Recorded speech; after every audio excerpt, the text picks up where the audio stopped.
Hello, everyone. Welcome. Most of you know that this is the Writer Sneak Peeks. Better? Thank you. You're welcome.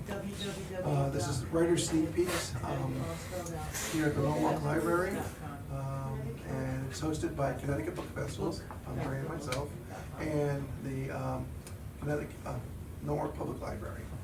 So tonight we have a full schedule. I don't know where everybody is, but we're going to go through it. Please remember to fill out the sheets so the authors have something to take home with them. If you're a writer coming up to talk tonight, we're going to keep kind of tight to about 10-12 minutes. Keep moving. Then you'll take questions. Remember when you come up to to tell us a little bit about yourself, what you're reading about, read, and then take questions both verbally and then afterwards. I'll collect the sheets and give them to you at the end. If you're out in the audience, please, if it is a negative critique you want to give, try and frame it in a positive. No hate speech, no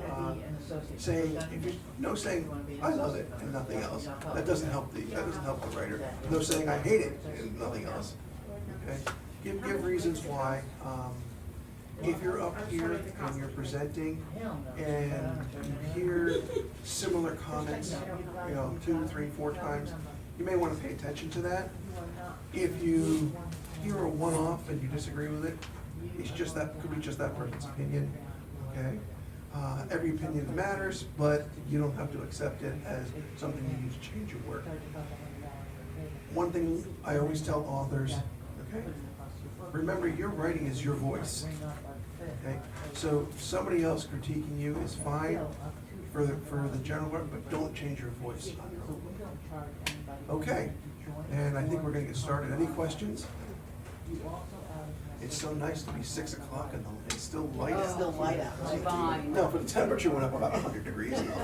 Right. Okay, I forgot who's first. Vance. Yes. Okay, come on up. You all have to excuse me. I'm just getting over a cold. My voice is like gravel. So is mine. Good evening. My name is Vance Alexander. So Vance, you're gonna have to talk over Andre. Okay. We can't hear Can you hear me now? Yeah. Hey, This thing Andrea. works? Great. Okay, You guys great. move one. My name is Vance Alexander. I'm an author. I have 2 books here in the library that I have written, and the library has copies of them. But I have a new book, which is a sequel to my first book. I got a quote to have this book published, and it was absolutely horrible. And there is this wonderful publishing company called Shattered Ceiling Press, which is a very fair publishing company, and they do marvelous things for you. So if you need anything done, Shattered Ceiling Press is the place to go. So I'm going to read you the introduction, first pages of my new novel. It's called Expectant World Away. The sailing ship Minerva traveled down the Thames River in New London, heading for the sea. Once past Fisher Island, the sails billowed out and turned golden in the low light of the setting sun. Jared Brown and his Indian companion, Running Wolf, stood watching the landmass of North America, their home, grow smaller. They are on their way to England. Jared is a young man of 18, a superb artist and naturalist, specializing in botany and given the opportunity of starting a new life. His mother is a beautiful mulatto, former slave, and his father, the white plantation owner, Colonel Samuel Brown. Jared looks Caucasian with dark blonde hair, fair skin, and regular features. He inherited his mother's amber yellow eyes. Educated by tutors along with his half-brother Elijah, he is bright and talented, but in 1801 Connecticut, he is still just a Negro. The Indian Running Wolf is a friend and mentor to the boy in the ways of nature. He had also taught his father, Samuel Brown. Years before, the French in New York State, north of Albany, had killed his family and forced him into slavery. Sold to an Englishman, he learned the ways of the white man. Years later, purchased by the senior Brown, he became a trusted slave. Now both he and Jared are free. Chapter 1. The brilliant sun turned the ocean into a cauldron of molten gold. Jared and Running Wolf looked out at the open Atlantic, mesmerized by the vastness before them. The wind filled the sails as the ship moved at an easy pace, gliding eastward. The sun, a huge disk, danced on the line of the horizon. Soon it sank below the surface, leaving only its light illuminating the sky. Jared and Running Wolf listened to all the new sounds that they had never heard before. The rigging creaked, the sails fluttered and snapped, wood expanded and contracted, creating a chorus of unfamiliar timber. The crew, busy since they left port, was stowing crates, cases, gear, and cargo below deck. What do you think of the Atlantic so far? Impressive, isn't it? They turned to see the speaker, a tall, middle-aged man with a ruddy complexion and a shock of blonde hair. Let me introduce myself. I'm Edward Turgeon, the ship's doctor. He shook hands with both travelers. I want to welcome you and let you know that if you have any problems, you can always come to me. Thank you, sir. I'm Running Wolf, and this young man is Jared Brown. His hand was on the boy's shoulder. His father, Colonel Samuel, told us that you had met. Yes. I gave him a tour of the ship. Nice chap. He told me about you and your ability to help the sick and the injured, he said, turning to Running Wolf. He's a born healer, Jared said. Even though he has taught me so much, I don't think I will ever gain a portion of his knowledge. But you have years ahead of you, Mr. Brown. Besides, your father told me you're an accomplished artist as well as a botanist. Those are certainly achievements to be proud of at your age. I still have much to learn. Fortunately, I have an apprenticeship waiting for me in England with a great man in the field. Well, gentlemen, I'm sure we will have a lot to talk about on this trip. I have to be honest, these long voyages can become monotonous. Colonel Brown told me you were both keen on nature. I'm sure you will find many of the ocean's wonders fascinating. Perhaps you can point some of them out, Jared said. Mountains and woods have been our territory. This is a totally new adventure for us. I'll gladly bring those wonders to your attention, Mr. Turgeon stated. But now it's getting close to mealtime. If you follow me, you'll find your place at the captain's table. The mess was democratic. Everyone ate in the same area, a large space that also served as a communal day room. Captain Joseph Skinner preferred to eat in the same area rather than being separated from the crew.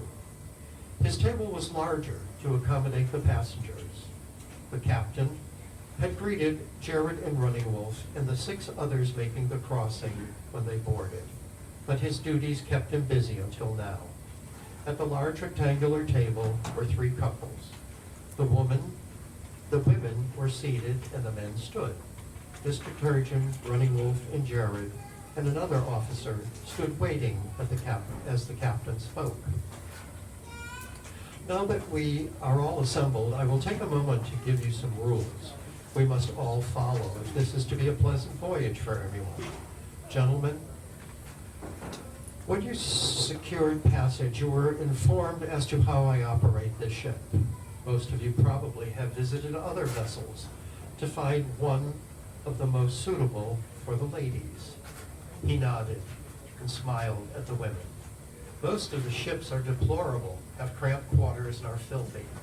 That is not the case on the Minerva. My officers and crew are hand-picked, well-trained, and follow a strict code of work ethics. You will find they are a mixture of race, color, and creed. No matter your personal prejudices, you will forget them. They do not exist on this ship. Each man is to be treated with respect. They are not servants to be ordered about. They will do everything to make your sailing easy for you. But first and foremost, they are under my command and will do everything according to my rules. You sound like a little French dictator, Captain Skinner, Henry Price, one of the passengers, laughingly said. The captain did not change his placid expression, although he was not amused. Indeed, thank you for the compliment. I probably am like Napoleon, but a democratic dictator on this land I own called the Minerva. Mr. Price said no more. There is one more bit of information, although unsettling, I must pass on. You have probably read in the newspapers that in May of this year, the Corsairs of Tripoli declared war on the United States. There is no guarantee that we will be safe from attack. We are armed with 8 cannons, and the men are excellent gunners. However, if confronted, it should not be cause for worry. The Minerva is, you let me know when? Yes, keep going. Okay. 8 seconds. The Minerva is fast and easily maneuvered, which could quickly take us away from danger. We will put those thoughts aside now, ladies and gentlemen. Please introduce yourself to the present company before we have our first meal. Captain Skinner watched carefully as introductions began. Mr. Jonathan Taylor, a jolly good-natured type, introduced himself and his wife, Harriet, from Providence, Rhode Island. Jonathan made his way to each man, shook his hand. Mr. Henry Price of Hartford, tight-lipped and cold, presented his wife, Amy, and shook hands with all the men, except Running Wolf. Mr. David Wilmot, handsome, with a worldly appearance beyond his years, traveling with his widowed cousin, Mrs. Celestine Regis, greeted each man and acknowledged the women. Jared introduced himself and Running Wolf, his companion. Hands shaken all around, but once again, only Henry Price ignored Running Wolf. The Indian was above the snub. Captain Skinner was annoyed, but said nothing. So, with that, I will leave you, because that's all the time I have. Thank you. First you wouldn't stop looking at me, then I couldn't get you to look at me. Anybody have any questions? Is this like the first chapter, is this the opening of the book? Yes. And this follows the original book which I wrote, which is in the novel section downstairs, called Expectant Journey. And this one, I think, is going to be called Expectant World Away. So he is on his way to England. I never say this to authors, ever, but I wanted to linger a little bit more. Usually I'm telling people, get into your story. But, you know, I was like enchanted with the sounds from the sounds on the ship. And then all of a sudden there are all these characters and it's like, wait a minute. So I don't know where that feeling is coming from, but I wanted a little bit slower getting onto the ship, and you've got all these characters, and I wanted to see them, and so that's my comment. Well, did you see them or not? I did briefly, but then like we were past, like they were all introduced like so quickly, and I'm just getting it, like, okay, the women are sitting, the man are, but I never tell an author that. I don't know why. I guess I was enchanted. I was enchanted by the setting. And I didn't want to rush past it. Okay. Sorry, thank you. So, yes. Yeah, I didn't get your name. Vance. Vance, they're up here on the boards. Oh, I couldn't see It that. says Vance. Vance. Alexander. Vance, okay, thank you. I would just say that when I came in, I heard you giving a lot of description of the characters. Is that your prologue, or is that in the book, or did you just Well, the- decide to tell everyone about the characters? Well, the prologue was telling what happened in the Original book, and how he got to the point where he is going to England to study. Oh, So- because then you talked about the characters, and I felt that it was a little redundant to hear about the characters Oh. again. But these are new characters. Oh, okay. I just got confused. Oh. But that could be because. That happens to me all the time. Yeah, I didn't come in early. But I do agree with the woman behind me that there are too many characters. I couldn't really concentrate. I didn't know who was really the main character in this scene. First I thought it was Jared, then I thought it was, later on I thought maybe it's the captain, because I just didn't know. So I think you need to, It's easier if you read it. yeah, you need to wean it down. Yes, Stephen? You put me right on that ship Yep. and in the ocean and the time. My question is, was it realistic that a captain would have a flat racial hierarchy on the ship? I've never heard of that happening in 1801. This is a very special ship, and you'll get to meet the other characters who are crewmen who have had incidences where they were rescued and things that had happened, and they all relate their stories to Jared to tell him how they got aboard the ship, and they're all very special people. Okay, thank you. Dory, the captain. Yes, sir. I agree with Betty. I wanted it to slow down a little bit and get more of character. I wrote down need more character detail, because I thought it was moving fast. I also wondered, because this is a sequel to the previous book, and if you don't read the previous book, I felt a little lost in the beginning, like I needed a little more tie-in to it, so that it kind of just jumped in.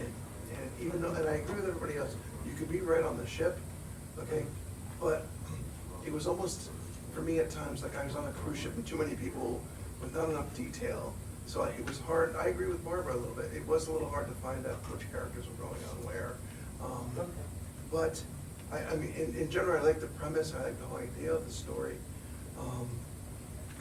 But I think I would have to read the first book in order to know what's going on in the second. So my advice would be either to have a preface or something in the beginning that gives a little background to the first book, okay? So that we know where we are and what's doing, because they're tied together, aren't they? Yes, and that's why I read the first portion of it, to try and give you a little bit of what happened Mhm. Before. this Oh, one. so the first portion is that preface that fills it in? Yes, is the preface. Yeah, okay. I had to run around and fix the mic, so. But I could add to it to make it a little more clear. Yeah, and I think, and just expanding on the characters, give us a little time to breathe with them and catch up. Because when a reader picks up a book in a bookstore, okay, and they open it up to that first chapter, if they don't get hooked by the main character or feel a tie to them, they're gonna put the book down. Yeah. Okay, and I think you did a great job of describing everything, but maybe more dialogue so we get a little more sense of the interactions and less description at points here and there might help. Okay, sounds good. I will take it under advisement, Mark. So who is next up? Any more questions? Any more questions? No? No. Is Fran here? Fran's not here, is she? She's going to be late because she has. Okay, and John is not coming. Adrian, you're up. I'm up.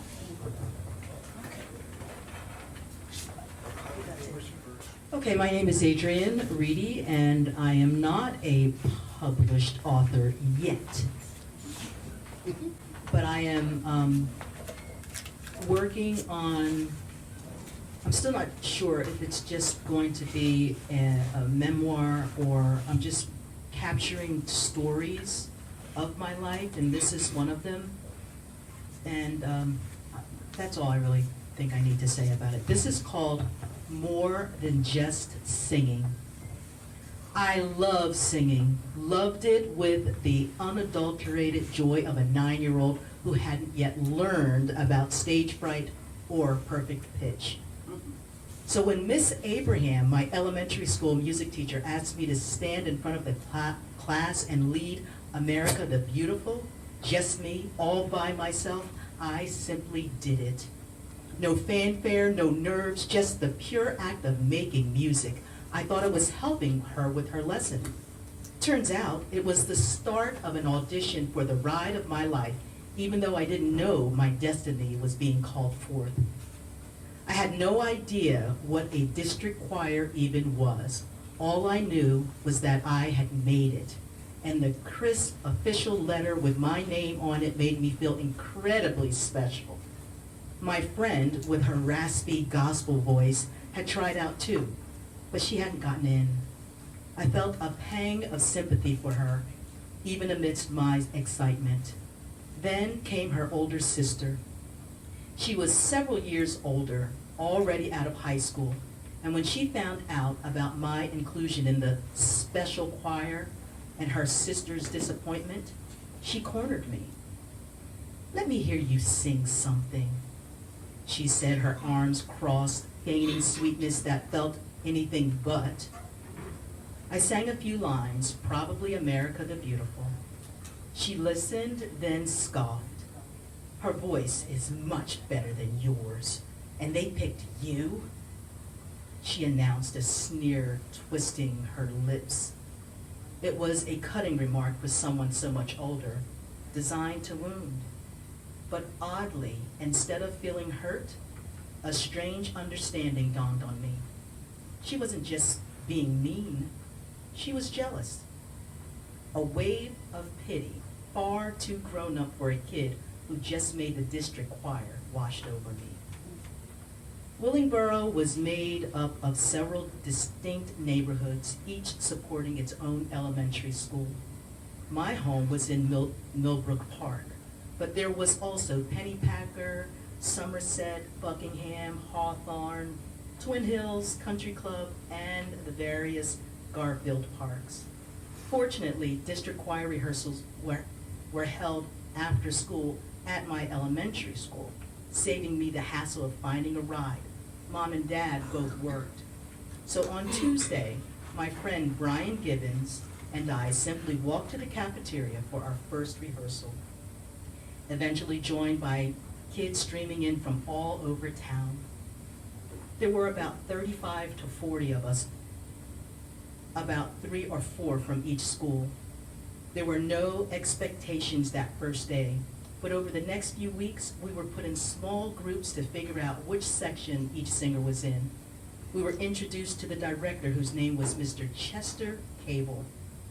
A small man in stature, with a beard that reminded me of Sam the Snowman, the narrator from the Rudolph the Red-Nosed Reindeer, played by Burl Ives. I found my spot in the alto section, and over the next few weeks, Mr. Cable had us doing all kinds of exercises, singing scales and doing breathing exercises, making silly noises, and having so much fun. It was exhilarating for me. My heart fluttered learning songs I'd never heard before. Mr. Cable would teach us songs section by section.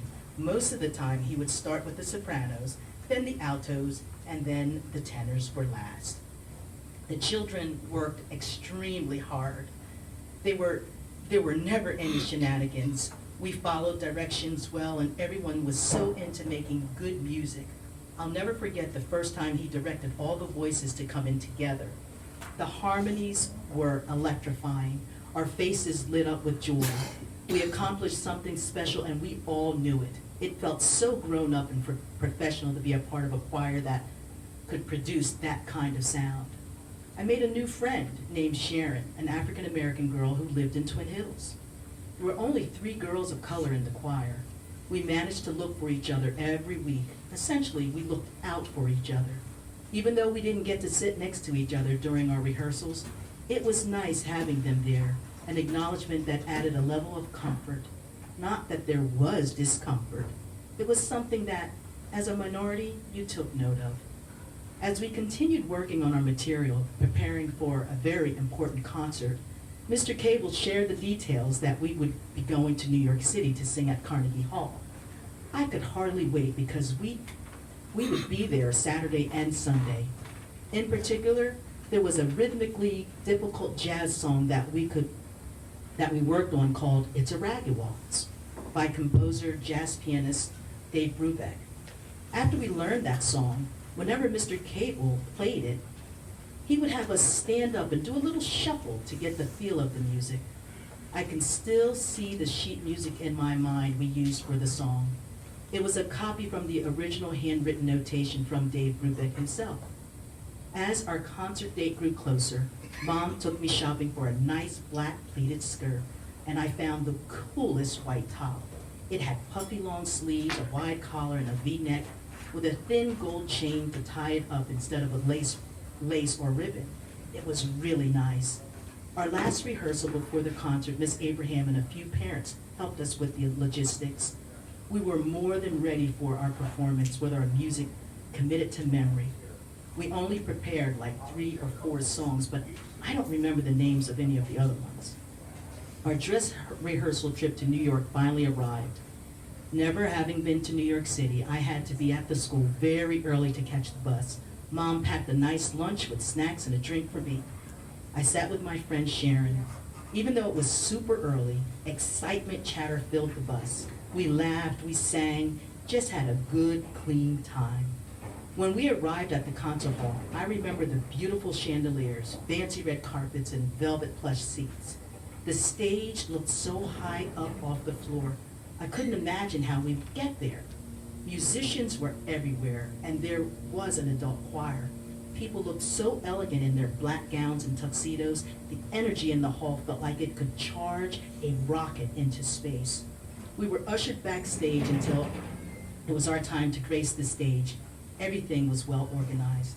I stood next to the person I sat next to in rehearsal. We were told to walk quietly onto this stage. Being small for my size and an alto, I always landed front and center. The lights above were incredibly bright and hot. The lights, the stage, the big, long, grand piano, musicians, all the adults, all the empty seats, the grandeur of the space. How did I get here? I was used to singing at my little church or the elementary school stage. Nervous was an understatement. I was terrified, and I was not alone. Mr. Cable gave us some last-minute tips like, remember to smile, keep your arms to your side, and sing out. Then he counted, and the music, now backed by drums, bass, and guitar, sounded completely different from what we were used to, having only ever practiced with just the piano. Our rehearsal time unexpectedly shifted into a jam session. The pianist wanted a few of us singers to join him around the piano, and I was one of the few singers picked to join him. The pianist was an older man who played unlike anyone I had ever seen in person before.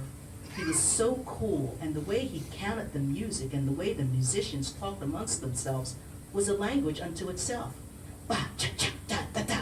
Yeah, hit it right there, as they added sounds with their instruments. Then the piano included us into the musical conversation, and we all just went for it. It's a raggy waltz, and I'm gonna dance with you. We sang it, we felt it, it was incredible. Yeah, that's it, he said in his cool jazz voice. Sing it just like that, he said, smiling at each of us. When we finished going over the songs with him, he shook his hand, grabbing my hand, looking in my eyes, he said, young girl, don't stop singing. We shook hands, and we were able to get autographs of he and some of the band members. What a great time. We sat around the concert hall listening to all the musical acts for tomorrow's concert until it was time to get back on the bus to get back to Willingboro. Needless to say, we were all tired, but even more charged than we started our day, and that was just a dress rehearsal. The adrenaline was so intoxicating. Everyone felt like we were a part of something so much bigger than ourselves. It was a joyous moment, stored not only in my mind, but in my very core. To think that we had the chance to get up the next day and do it all over again was exciting. When I got home, I couldn't stop talking about the day and how I was picked to sing around the piano with this guy named Dave Brubeck, a black bass player named Eugene Wright, and a cool sax player named Jerry Mulligan. My dad had the strangest look on his face. Who were you singing with today, Adrian? Did you say Dave Brubeck? I didn't realize, but my dad was a jazz lover. He used to take some of my brothers to jazz concerts in the city. I only knew my dad to be a man of strong faith. By the time I was born, he didn't drink or go to clubs. But he knew Dave Brubeck and talked about how he was a man who used his platform to fight for blacks.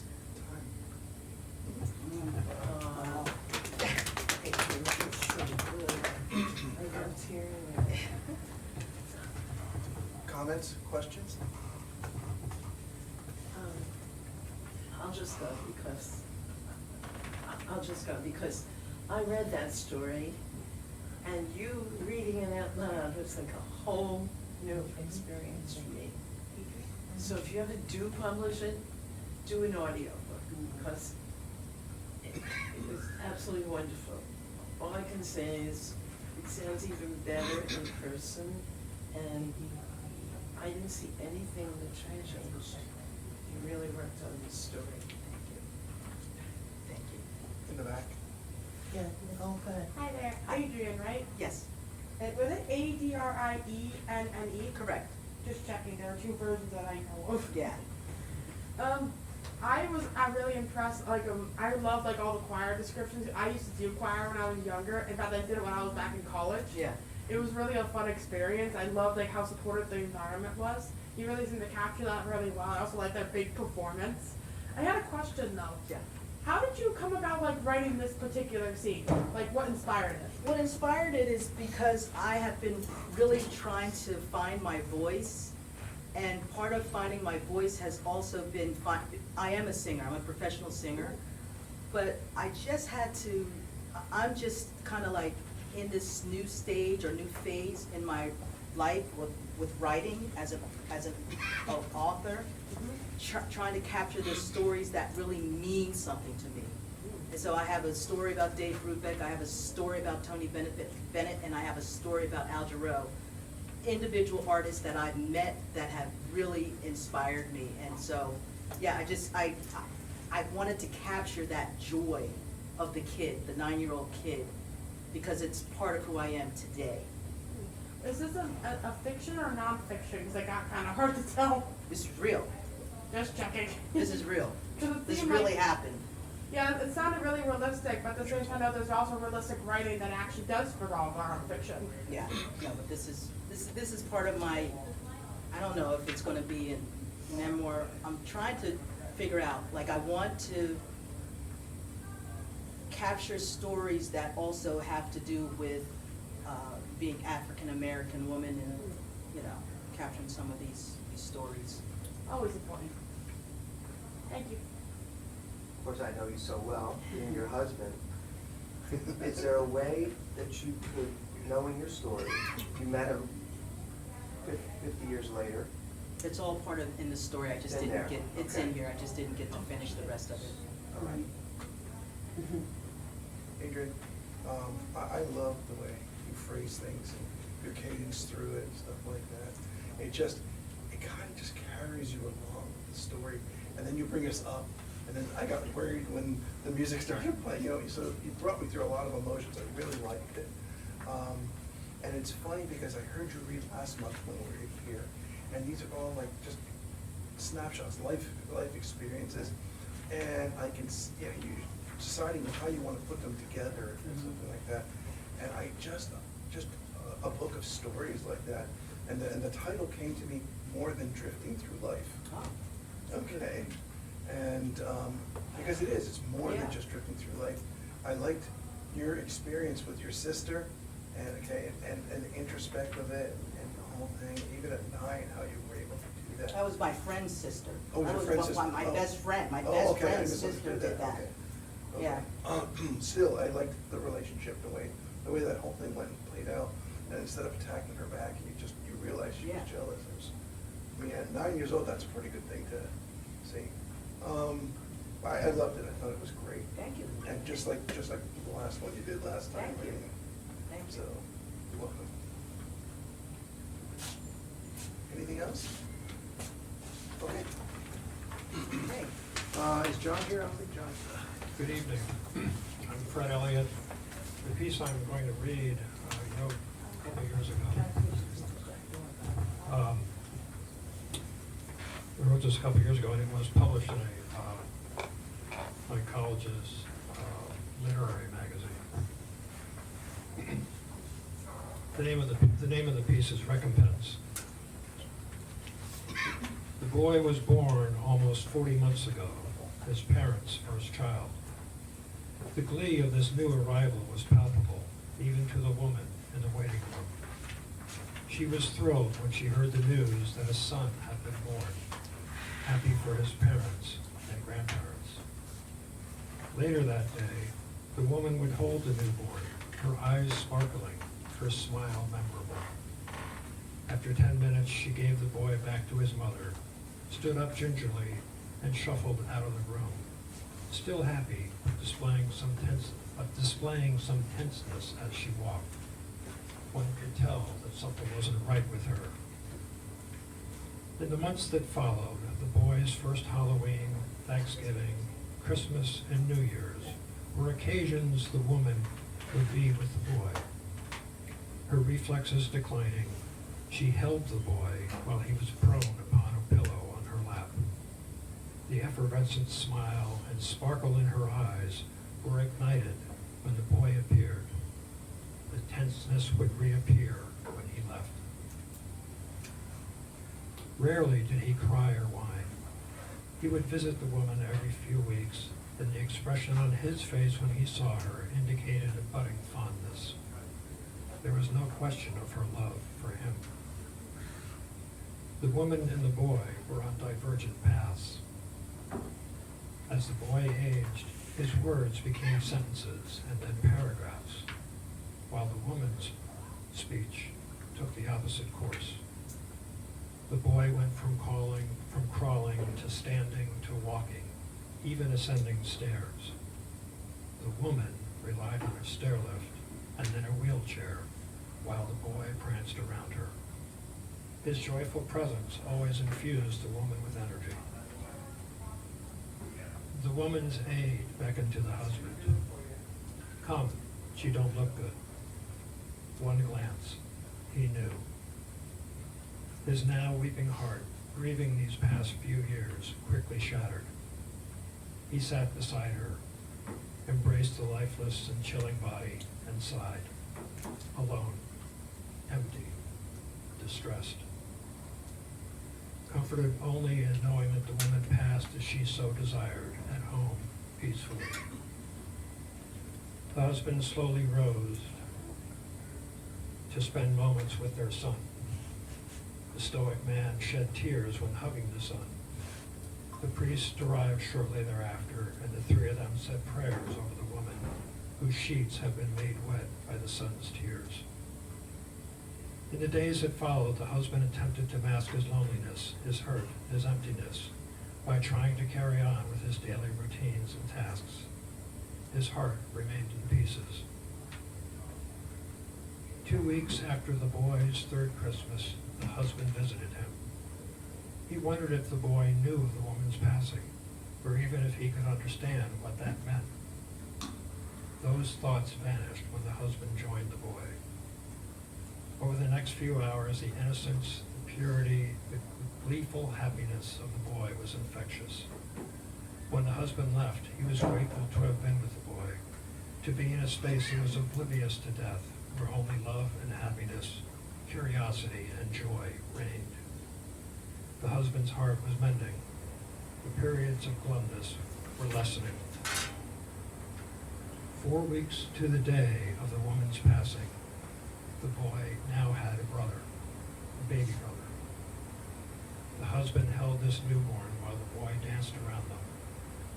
The husband was briefly stunned.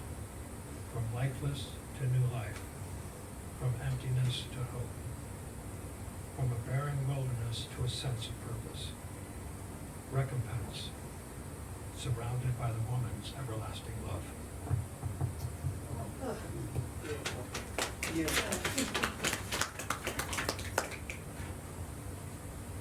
comments, questions? It was poetic. There wasn't a waste, there wasn't an extra word, nothing was wasted. It was beautiful. It was like listening to a poem. I loved it. I thought it was Thank you. wonderful. Is, that stands alone by itself? Or is that part of something bigger? What genre is that? It's not a poem, it's not a short story. Is there a name for the genre? It's so short. It's a short story. It's a short story? It's a short story. A really short story. Page and a half short story. That is short. That's I like how like the story was like really focused on like the man's life while his wife was still alive, and how even after her passing, he was still able to find the light in it, because he found like the joys through their children. That I thought was really important, because sometimes people can fall apart after a loss like that, but he found reason to keep going, and I like that you captured that really well. Thank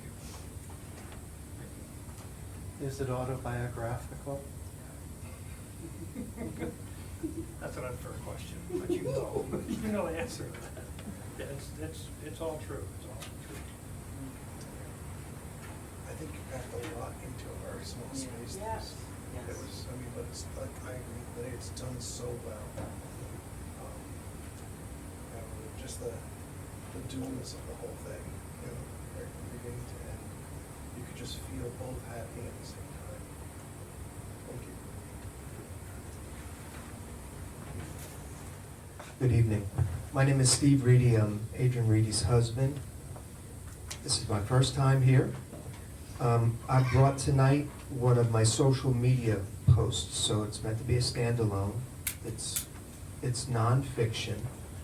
Both my wife and I have a strong interest in abolition history, like truly trying to get in touch with redemptive actions by people in our history that have made a better world, and how we can bring those type of stories to the present to understand the world we're living in, but also to inspire people to continue to move in the work. Darkest before dawn. With federal impunity, squads of heavily armed, masked men were roving the streets, ready to arrest and detain any dark-skinned person who fit the description. The sweeping bias permitted under interpretation of federal law, affirmed by the Supreme Court. Bounties and quota-based bonuses. Surveillance of private correspondence. Minimal, if any, due process. Greed and tribal and racial hierarchies. Those ancient sirens veiled by the gauze of a form of religion. The controversial law and policy were unpopular, especially in the northern states. For most people, however, life went on. But then a tipping point occurred. It was no longer a political abstract. It was what they saw with their eyes. The sight of a person they knew, or could know, their neighbor, someone's neighbor, abused and dragged off and put in jail, only to be shipped off to the gloom that they had escaped. For when the new policy was seen in the open, its depravity and the system behind it was laid bare for all to see. The crowd was activated. It was a very menacing sight of federal military in their own city mercilessly enforcing a cruel law.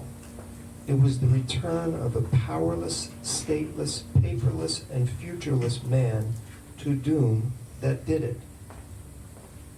Boston, 1854. That cradle of liberty was convulsed by the capture and federally enforced return of Anthony Burns to the Virginia slavery he had recently escaped from. A bayoneted regiment of U.S. Marines escorted Burns to the ship moored in that hallowed place of the Boston Tea Party. The sight was not lost on the 50,000 Bostonians who turned out to protest. 1/3 of the city had come out to witness the reversal of their forefathers' hard-won liberty. Imagine poet and abolitionist John Greenleaf Whittier captured the moment. And, as I thought of liberty, marched handcuffed down that sordid street, the solid earth beneath my feet reeled fluid as the sea. In great social and spiritual movements, first it is just the few whose labor is obscure.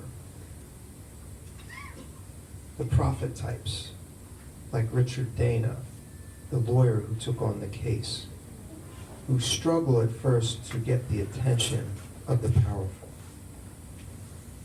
Dana, when Mr. Burns was kidnapped, a public meeting was called in Faneuil Hall. Who went there? Not one of the men who were accustomed to controlling popular opinion.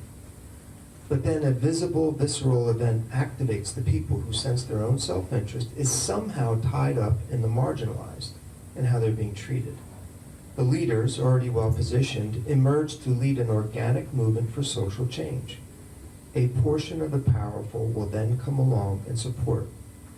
The wealthy merchant Amos Adams Lawrence was a prominent member of the conservative Whig Party who was deeply impacted by this Burns case. The Whigs were the predecessor of the party of Lincoln that would soon be formed. His words exemplify the massive tipping point, that change in popular sentiment on the issue of slavery. I went to bed one night an old-fashioned conservative compromise with slavery, Union Whig, and waked up stark mad abolitionist.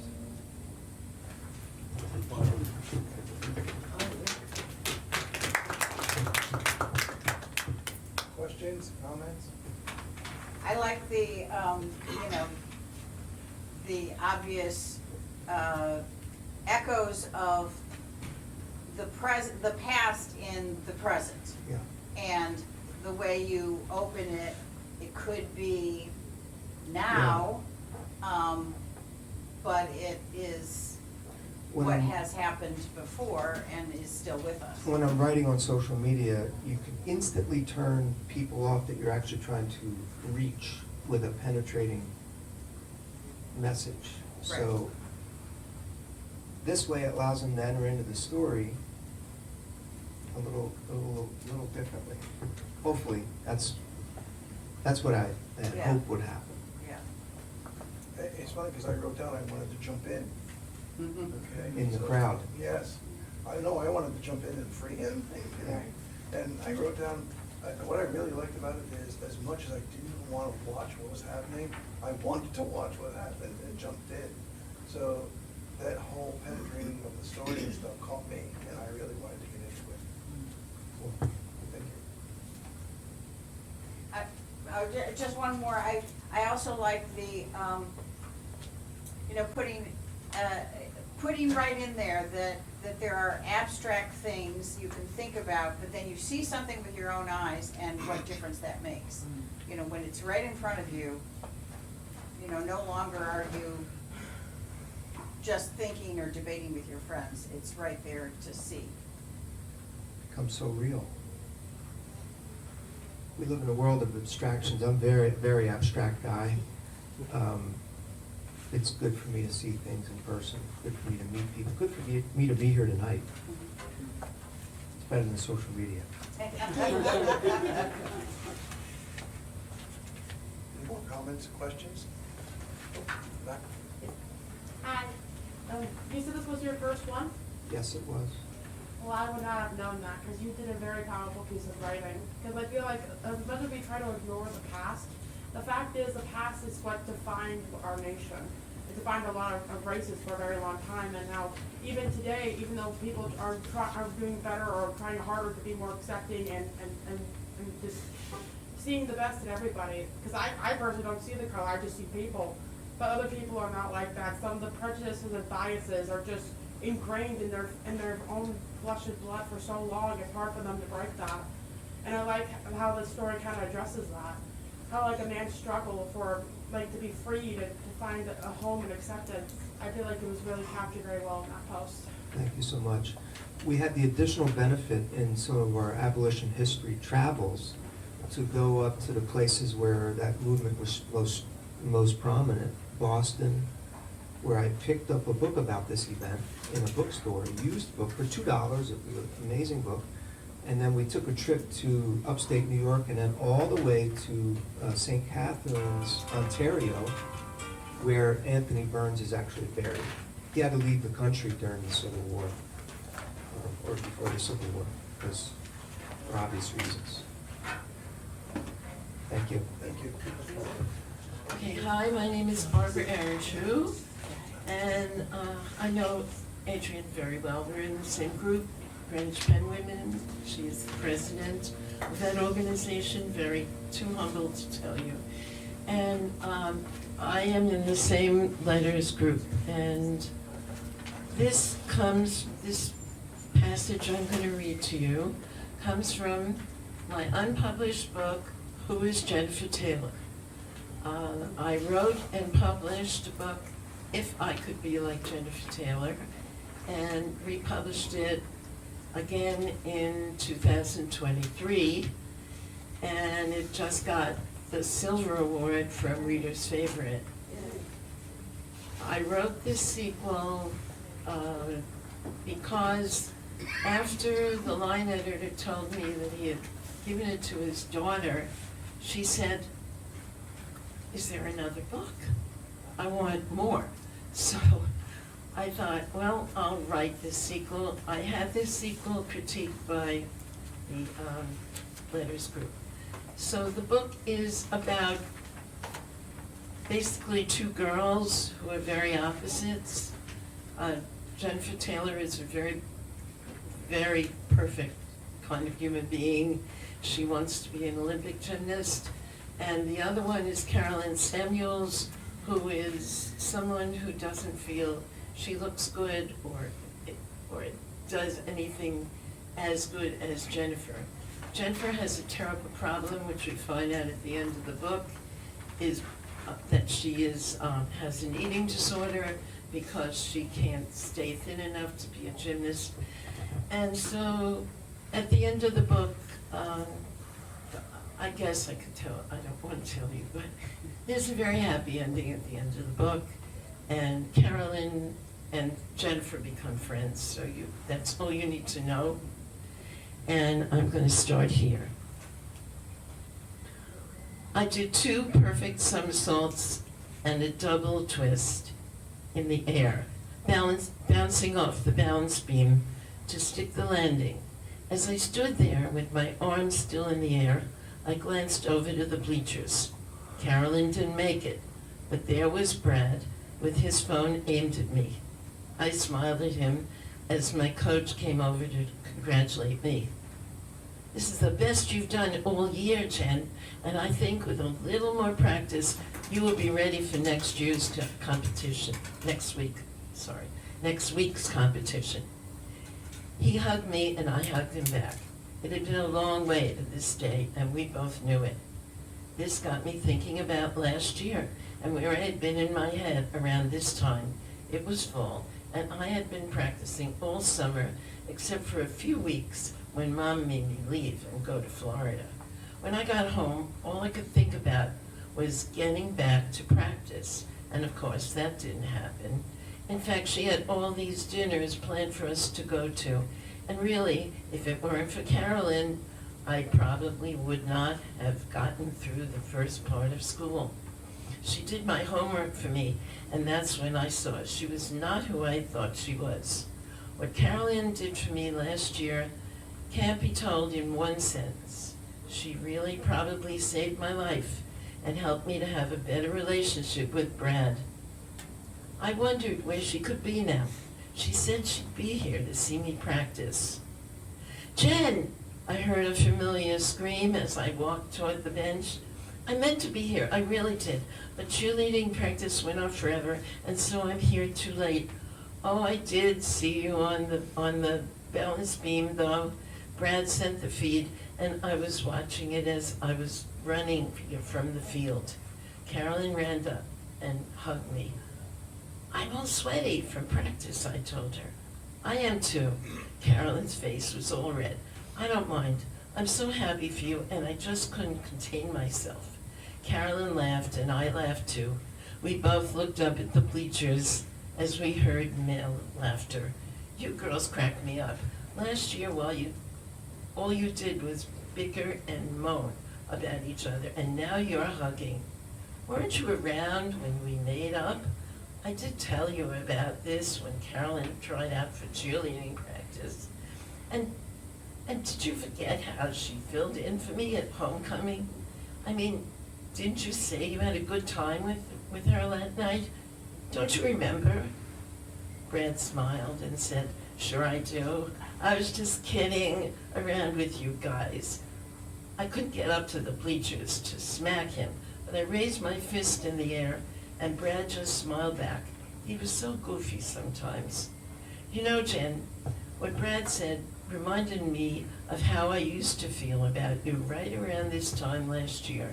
Yeah, I guess I was pretty rotten to you when we were first starting here. Well, you were pretty rotten to me all through middle school. Yeah, I know, but you have to remember what I was going through then. And to be honest, it was Maura who egged me on and made me do a lot of it.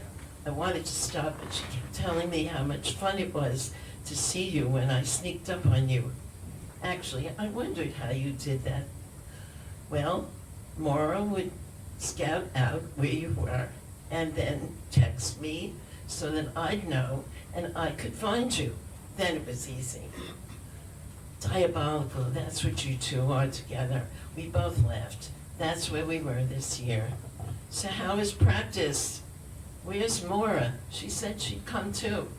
Oh, she had this guy who picked her up, and she said she'd call you when she could. Uh-oh. I hope it wasn't Danny. Did he have blonde hair and a cute face? Now that you mention it, he was blonde and definitely cute. Girls, Brad shouted, I have to get out to the field or my coach will nail me. Oh, sorry, honey. Come over here and give me a hug. I've got to ice my ankle before I can do anything. Brad jumped over the railing and landed in front of me. I was always amazed at how high he could jump. He should really be in gymnastics. Here's a hug and something extra.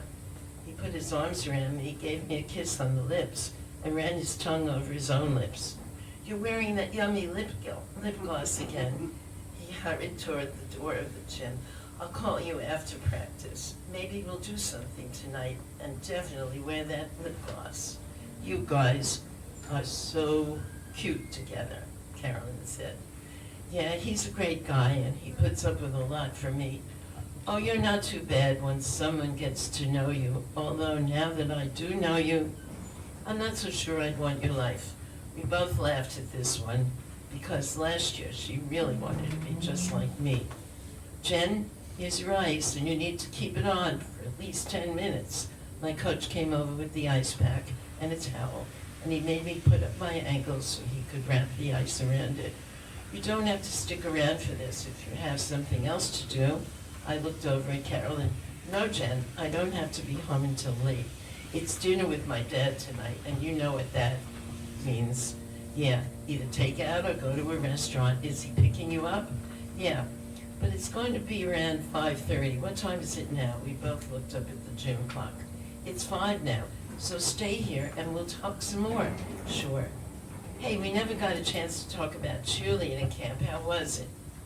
It was incredible and very hard.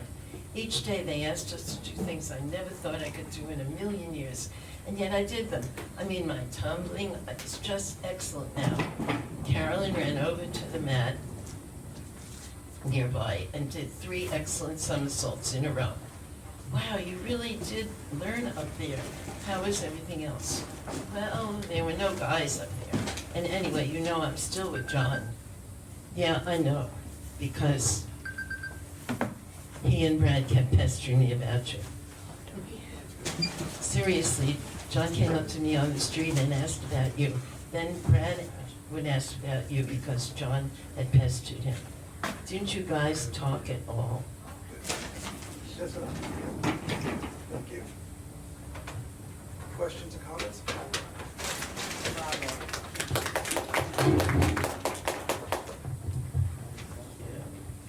How old are your characters? Are they high school or high school? Yeah, high school, they're like, this year they're 15, 16, yeah. Having spent almost 20 years with 13-year-olds, I think you got the dialogue down pat.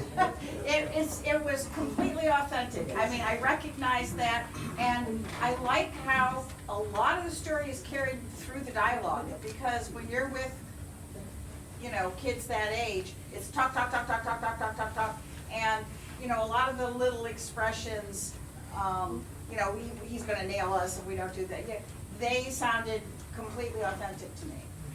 Thank you. Yeah. Anyone else? Yeah. I hate when Betty comes, she takes all my answers. I thought the same exact thing, the dialogue, you did a good job of moving the story along with just the dialogue. So I like that a lot, so, as a big dialogue writer myself. Thank you. Thank you. Anyone else? Yes. I like that how despite these two girls being really opposites of each other, one being like perfect, like you said, the other one not being so perfect, that they still have a pretty close bond, at least from what I was hearing throughout that scene. And I always think it's really cool how like people who have different personalities, who may not seem like they have a lot in common, can actually form such a strong bond. I'm glad you got that. That's great, because if you read the first book, they were, you know, enemies for a little bit, and then they become Rivals. friends, yeah. The the rivals to friendship story. Right. Sorry, I mixed Exactly. myself up with another trope. No, it's okay. No, it's fine. The gymnast is training for a big competition, so, because you made reference to the fact that she'd done it last year, she's made improvements this year, but what is the big competition? Oh, she's training for a big meet. They have a big, like, district meet. Okay. So she's training for that, and she had, I turned it off. She had, the meet, last year.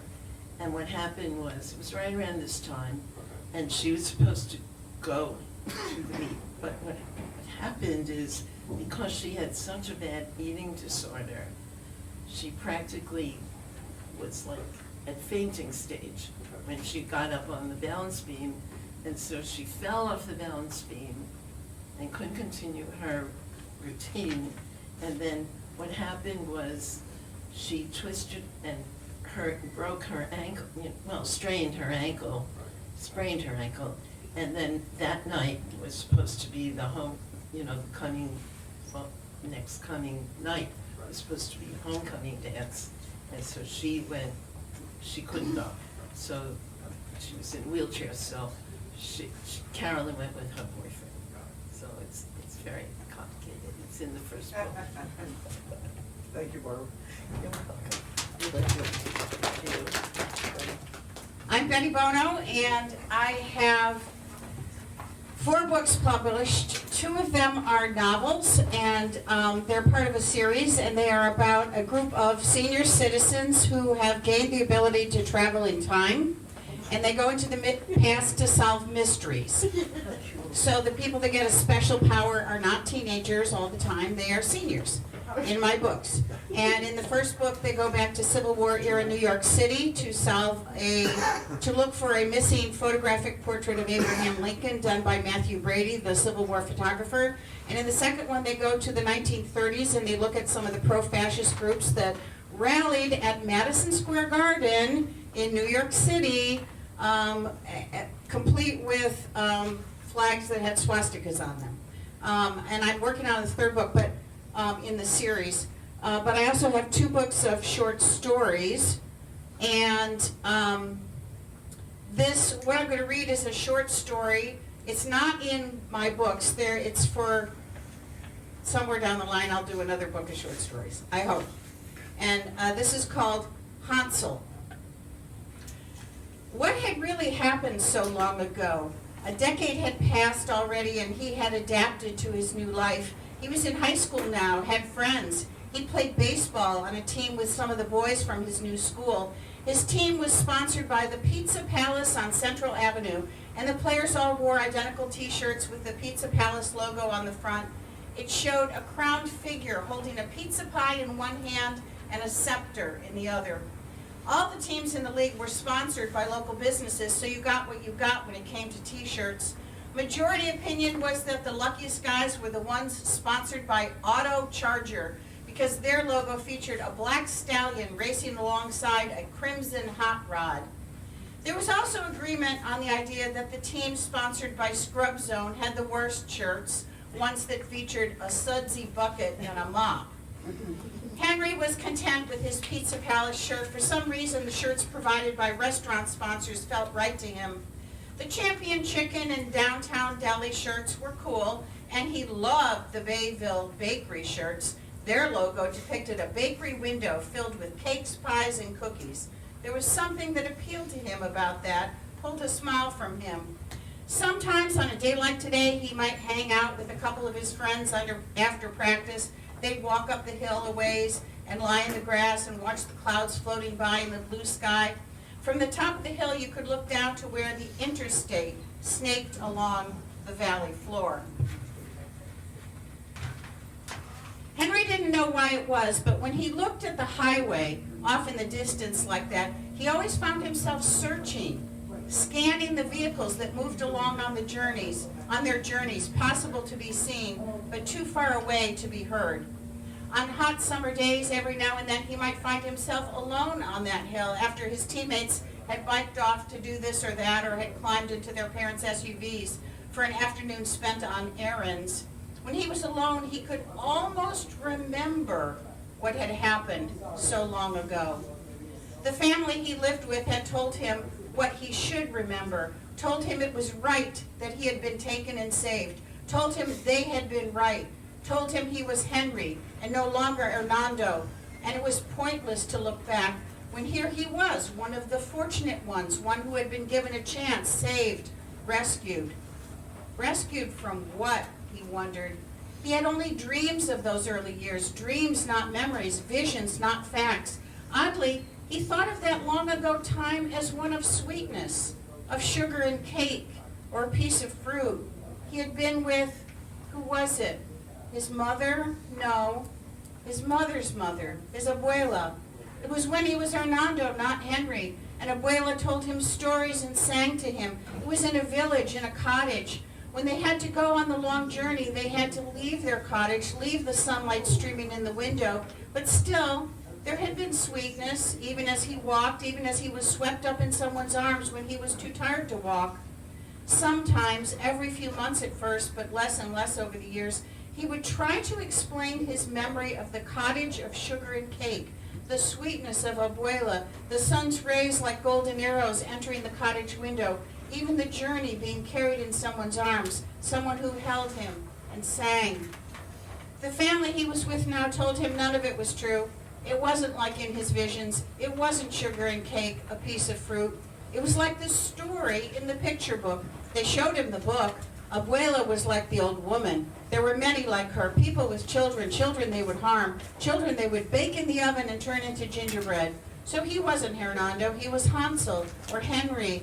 When they took him from Abuela's arms at the border, it had been to show her, show all of them. They couldn't come here. They must stop. She must stop. And her wails and his screams hadn't made any difference.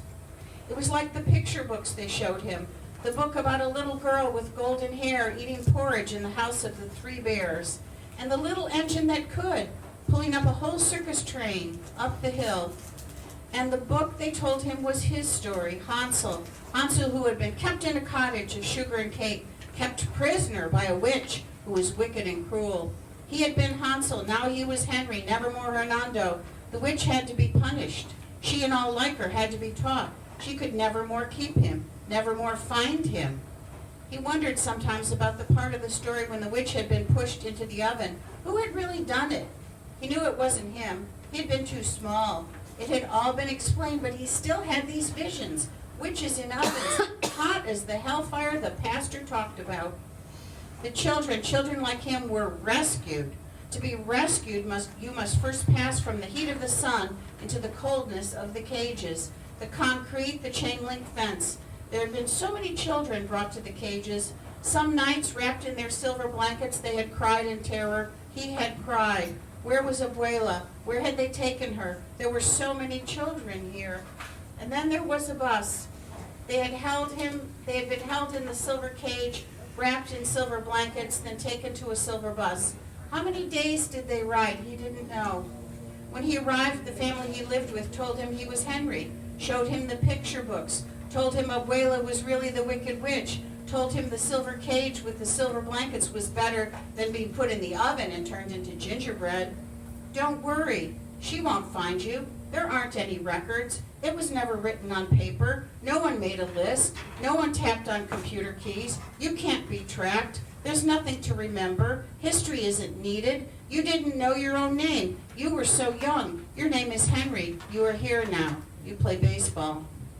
When he walked up the hill on the days when he was alone and lay in the grass after practice, it was almost all right. He was almost Henry, except on those days when the clouds floated by fast across the sky and the sky was too blue and the trucks and cars moved along the highway far below, and he watched and watched and waited for another bus, waited for Abuela, waited for someone who could tell him a different story.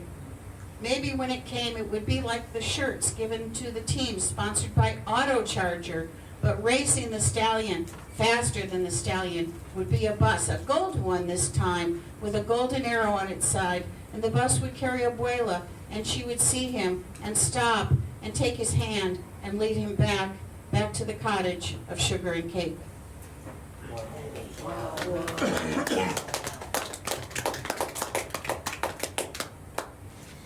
Comments, questions? I love how you kept truth alive. Like there was a haunt of truth inside of the boy that he didn't have the language yet or the mind to understand that was the truth, but it wasn't going away despite the lies. I liked how your story, because you had mentioned at the beginning that these were senior citizens who were acting out these older time frames, right? Well, in my published books. Oh, my bad, some of my missed up some Yeah. stuff. But I still really liked how the story really captured the fear of that young boy. How at first it feel like he wanted to find his grandmother, but then just switching it out to someone who was trying to forgive him, wanted to kill him. Trying to take all these children and just do away with them. It was very frightening, because when you're young you don't really quite understand that kind of barrier, because adults try to shield you from that kind of thing. To really have seen this whole picture, it would have really admitted he would have completely lost his innocence. Not really been as trusting for that old woman, grandmother or not.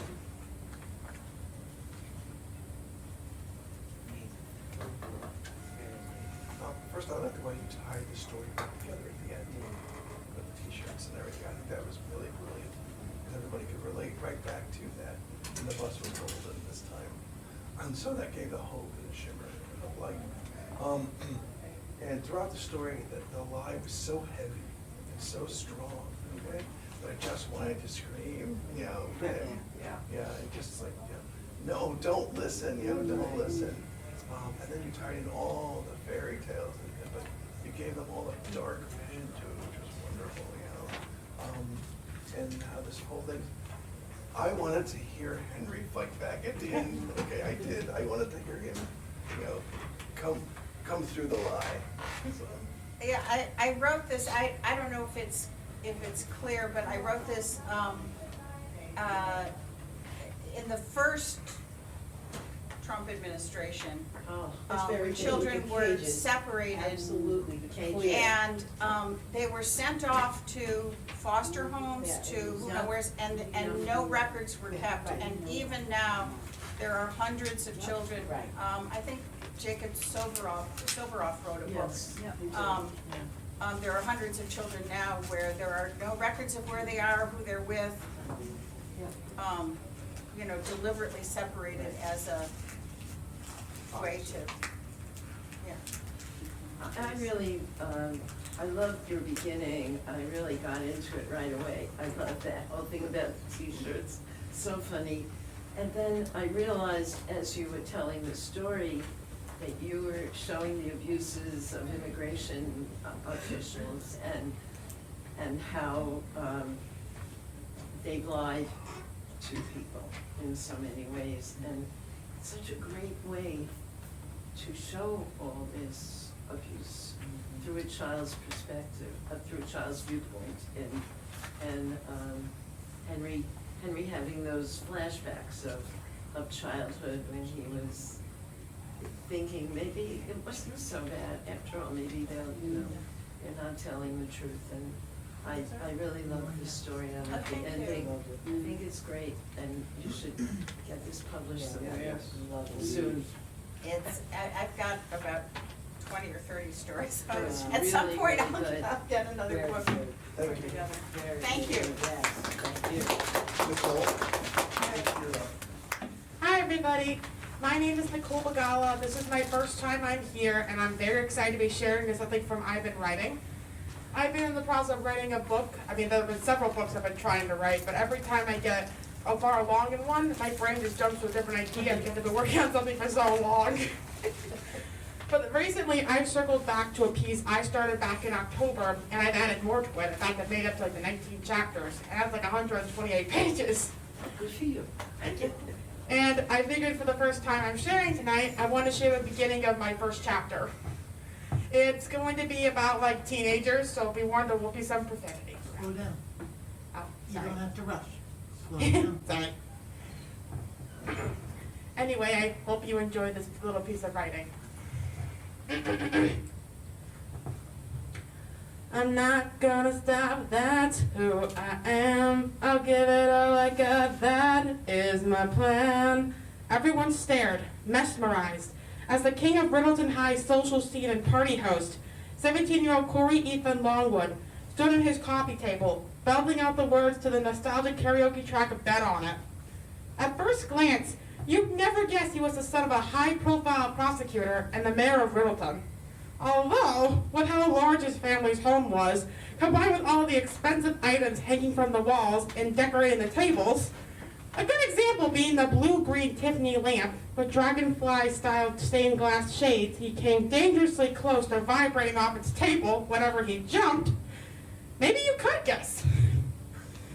Corey's peers were gathered around his living room, watching him perform and silently safeguarding that lamp. And boy, was it something to see.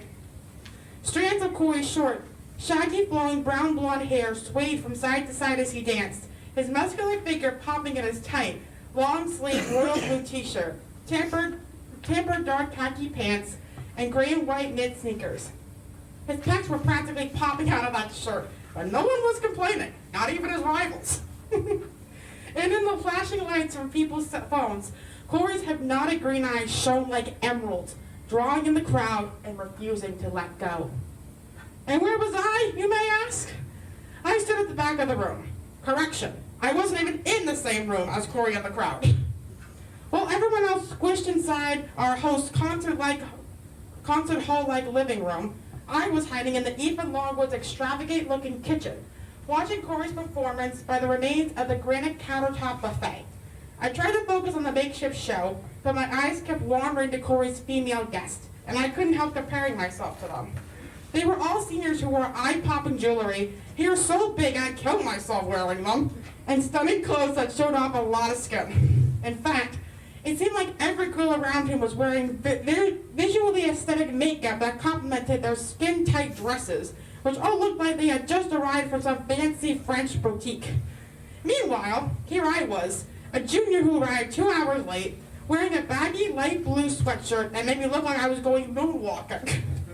A glamorous top was accessorized by blue jeans, blue sneakers, small dangly blue star earrings, no ounce of makeup, and no confidence to go closer. Hey, what are you doing here? Huh? I asked stupidly as I turned my head.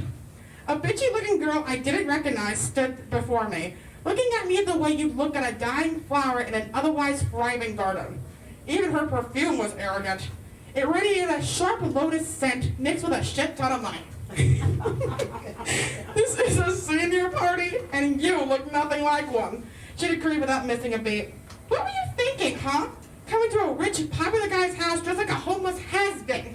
She scoffed, a snarky smile taking root on her face. Pathetic. Honestly, sweetie, if you're gonna crash a party, you should at least try to look like you belong.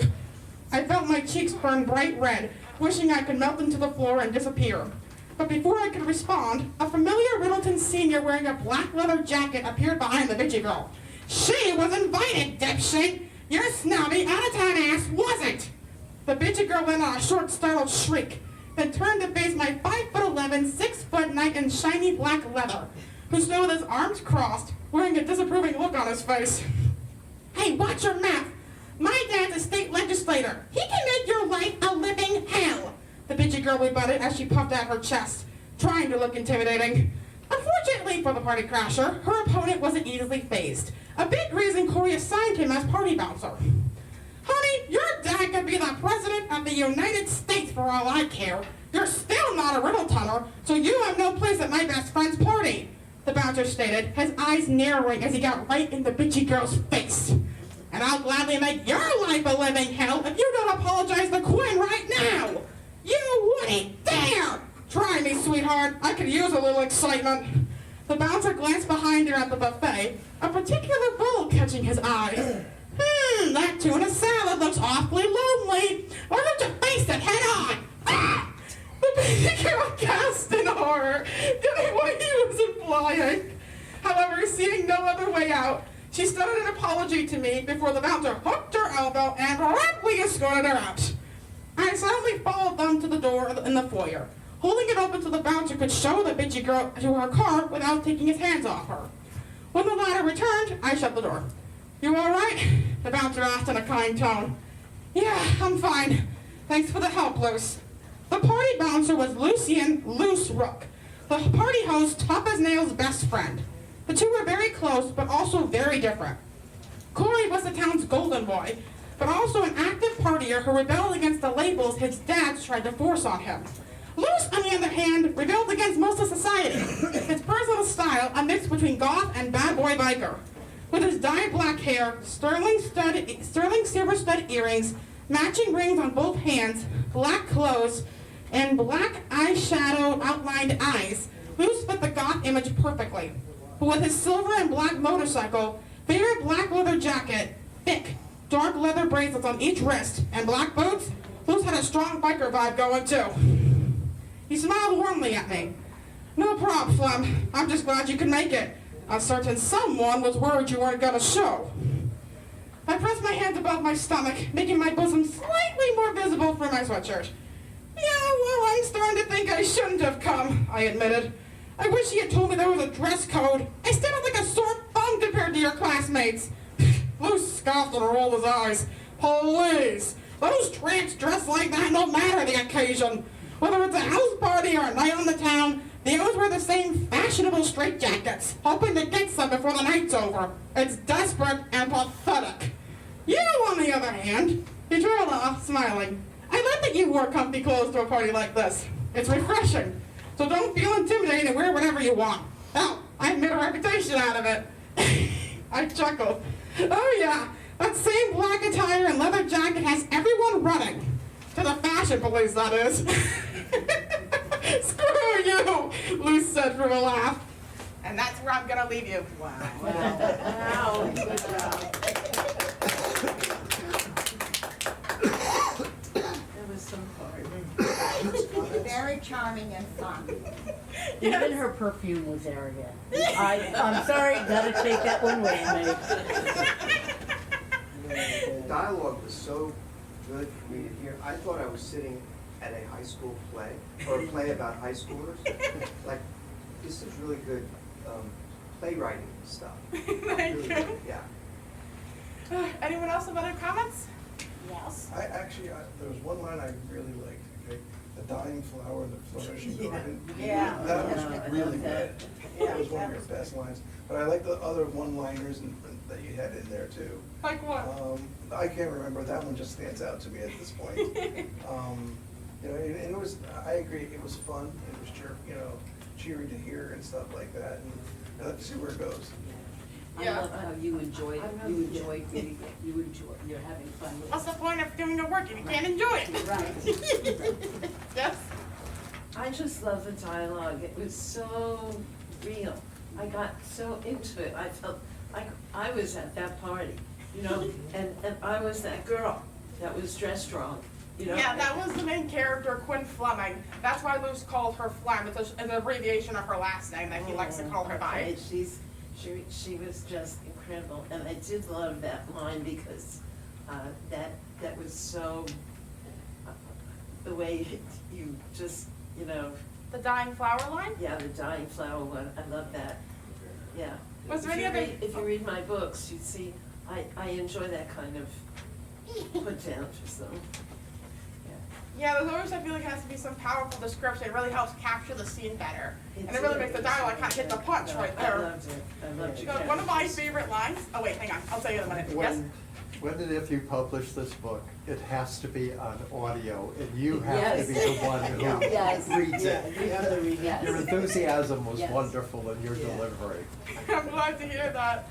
And you want one of my personal favorite lines from that scene? Like when Luce looked at the particular bowl and said, that tuna salad looks awfully lonely. Why don't you face it head on? Luce is so unapologetically so. That's why he's like, but he's probably one of my favorite characters. He's just unafraid to face the fire.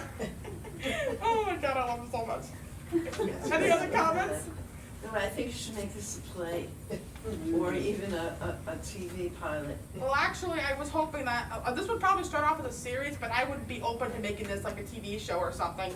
I consider a movie, but movies don't always capture the book well. And TV shows can have longer plots, so that way they're able to really expand upon the world I'm trying to create. Yeah. But let's just say from here, these go from, and then. Thank you very much. You get a cameo in your own play. Right. Okay, can you hear me now? Yes, Betty. So who gives us prompts? So this was one of our prompts, I don't know if you can see it. It's a lady with a little hand, she has a Post-it in her hand and it has a message, don't forget. So, the name of this, which is sort of a short story length, I think, is called The Post-it. Oh, I'm sorry, it's Fran Principe. Principe, I'm sorry, Fran Fran. Principe, I'm Number sorry. 2 on the list. Number 2, okay. I'm always a latecomer. That's right, you show up, Fran. And there it is, I said to myself with a huge sigh as I entered my teeny cubicle which was located not in the design department where I belonged, but in the middle of the accounting department. Another fucking Post-it pasted right in the middle of my computer screen. I tore it off as I sat down in the wobbly chair I was given, also a sign of disregard and disrespect I felt, and started to crumble it up, hoping that the sender would feel all the rage and evil thoughts that were coursing through my hands as I viciously savaged the little yellow square of paper. But then I hesitated. Today was different. First, there was only one Post-it today instead of the usual 4 or 5 that normally greeted me. What time does everyone get here or leave at night, since I'm here both early every morning and late almost every evening, taking care of all the Post-it demands? And second, it also has only one ambiguous note on it: don't forget. Don't forget. Don't forget what and who sent it. Usually everyone signs their notes. Did I forget to do something yesterday, or did someone ask for something face to face instead of on a Post-it? Have I forgotten to do something important? God, I hope not. I began to rack my brain as I turned on my PC and started to sip my tea, which was thankfully cool enough to drink. What have I forgotten? My stomach was, as if on cue, beginning to tighten up, and I was becoming anxious. I need some oatmeal. That always calms me down. So I got back up, left my cubicle, and headed down to the kitchen on the 34th floor where the kitchen was located to make myself a quick cup of instant oatmeal. Oh shit, I forgot to log in. So I'll be considered late. One more thing to worry about, but I need my oatmeal. Maybe I'll even have some blueberries as well. They always cheer me up. My workspace was on the 35th floor, and one had to take the elevator down to get to the company kitchen. A stupid idea, I thought, and a waste of time. Of course, if I was working where I should be, in the design department, I wouldn't have to make this trek. The elevators were also notoriously slow, but the one bright spot to my morning turned out to be the elevator coming in less than 5 minutes. Karen Hulick and Dee Dee Delaney from the accounting department got on with me and pushed the button for the 34th floor as well. Getting some breakfast, they asked me. Yes, my usual oatmeal. Don't you ever get tired of oatmeal? You eat that almost every day. No, I don't. By the way, did either of you leave me a Post-it today on my computer or see somebody leave it?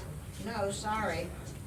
The kitchen was surprisingly empty for this time of the morning. There was just Karen and Dee Dee, who would come with me on the elevator, and Victoria and Antoinette, who were part of the design department and did work on the 34th floor where I should be also. They said good morning, but didn't ask me to join them, which was just fine with me, but of course really wasn't. How long was I going to have to work here before I was considered part of the team and given real work to do? I acknowledged their greeting, but went quickly to the microwave in case any embarrassment or disappointment showed on my face, which of course I felt. When the microwave clicked off, I opened the fridge, only to remember that I had forgotten to replenish my stash of blueberries yesterday. I sighed and poured milk on what would now be my very plain oatmeal. Yet another disappointment. And one more thing I had forgotten to do. Did I write myself that note? What was it with me today? Is that stupid note going to jinx my entire day? I thought about asking Victoria or Antoinette if they knew anything about the mysterious Post-it on my way out of the kitchen. I was not about to sit here in the kitchen eating oatmeal all by myself. I'll take it back to my desk where I can at least look busy. While I was at the waiting of the elevator to take me back up to the 35th floor, which was slow as usual and meant my oatmeal was getting cold, Howard Klein stopped as he was walking by. Hi, Audrey, how are you this morning? Oh my God, he knows my name. We've only been introduced once when you interviewed me, and I was never in the vicinity of the executive offices. Howard, I was told to call him that, was the owner and president of H. Klein and Sons, which in turn owned Aerie, the home furnishings licensee of RLM, which I was currently working for. If you could call taking care of somebody else's business working for. I think I was beginning to sweat. How unattractive. Good morning, Howard. I'm fine, thank you. How are you? I'm well. So you like oatmeal for breakfast, a good healthy choice. Thank you, I like it. What a lame thing to say, I thought. I should have been at my desk working by now, not waiting for the stupid elevator. What a shit show this day is turning out to be. Well, enjoy and I'll see you later. He then walked off and the elevator thankfully came. What? You'll see me later? Oh my God. Do I have some sort of meeting with him? Is that what I'm not supposed to forget? Surely not. We haven't had a real conversation since the one when he hired me. Well, he does remember my name at least. Could he have posted on my computer? Of course not, Audrey. The owner of a huge company doesn't go around putting Post-its on people's computers. Oh my God, am I getting fired? They haven't really let me do my job I was hired for yet. Maybe they don't really need me after all. When I got back to my cubicle, 2 more Post-its greeted me. These 2 were both pink, and again, I swore under my breath.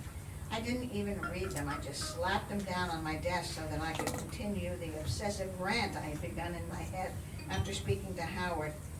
Why did they hire me if they just wanted a glorified admin? I mean, they recruited me, for heaven's sakes. I was happily, well, not happily, but at least resigned to my forced retirement, which had happened almost a year ago to the day. I am a damn good designer with a great deal of experience, good taste, and many successful collections to my credit. I could be quite an asset if they would just let me. I was suddenly jolted out of the list of complaints that was scrolling through my mind by Carl, one of the men from the shipping offices. Hey Audrey, I was told to remind you not to forget. I lost it and was suddenly on my feet. Forget what, Carl, for heaven's sakes? Hey, don't kill the messenger, he answered, a bit alarmed and backed away. That's all I was told. I suddenly realized how loud I was speaking and that everyone was looking at me, eyebrows raised. It was always dead quiet in the accounting department. No one ever talked. And I always imagined that was because they were all actually really dead, which could explain why they couldn't add and talk at the same time. Who told you to remind me? What? I asked, hoping Carl would solve the mystery for me. Sally in HR. Oh, sorry. I forgot to sign in this morning. Sorry, Carl. I felt very embarrassed.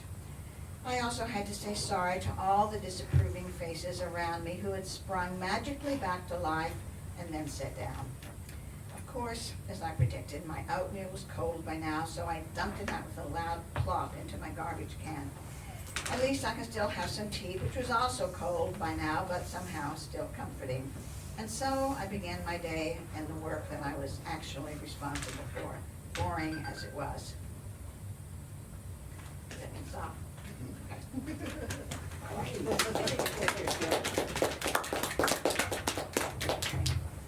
Comments, questions? Yes. I like how you capture the mundaneness of this job, how this woman really wants to do more, but she's not getting that opportunity, because I think everybody always wants to do more at their job, to show that they're capable of doing more. What I want to do, but you want to do a real job and not this side grunt work. Yes. You did a really wonderful job capturing the banality of a New York City, corporate job. Yes. Oh, good. Thank you. Anything else? Even though I was running around, I was still listening, I could hear the dialogue, which you always read really well. Oh. And so I like it, because it makes the story sound real, feel real. Oh, thank you. So, what was you supposed to remember? Well, you'll have to come the next time. Yes, very good, very good. I thought she was supposed to remember to sign in, and she didn't remember, and that's why. Right, but that's still not, the mystery of the post-it is still It's still very, I loved it because I worked in several offices and you just captured the feeling of it. Where is everyone? It's dead. The ridiculous waits for I'm the, sorry? the ridiculous waits for the elevator. Yeah. 5 minutes, and it's not untrue. Oh, Right. absolutely. Right, not. yeah, right, true. Absolutely. Thank you. Sure. I'll take these for you. Oh, okay. Well, guys, we made it through tonight. Yeah. I didn't think with 9 people, or 8 people actually, that we were gonna make it to the end before they kicked us out, but we did. Thank you, everyone. We're gonna be back here next month, okay, on the 16th of April. And I wish you all come back and sign up again. And it's great, because I tell Andrea, don't sign up more than 7, and she calls me and tells me we have 9. I have to make it work, okay? Well, I 'Cause don't really- like to turn anyone away, but then we had people that didn't show up So anyway, yes, so we're. so we'll keep going, okay? You sign up and I'll keep running the timer, okay? And everyone did a wonderful job tonight. It was really, really a lot of fun. Thank you for organizing it. Thank you. Thank you. I mean, you know what? Andrea and I, we love doing this. We love seeing everyone come down. And thank you for saying, that we organize it, but truly, all the thanks goes to all you guys who show up and make it work. Please, join us here. Join us, we have one in Milford the night before, this one, and then one in New Haven the night after. And you get to meet a lot of different people if you just wanna make the trip. Betty's a I think it's funny, it's not like it's not like a poetry open mic, it's really a writer's, Yes. author's. Do you need help? No, No, they do all that, so, Okay. exactly. I'm gonna shut down so they can get out too. Good night, everyone, thank you. Thank you, guys. Please come back next month.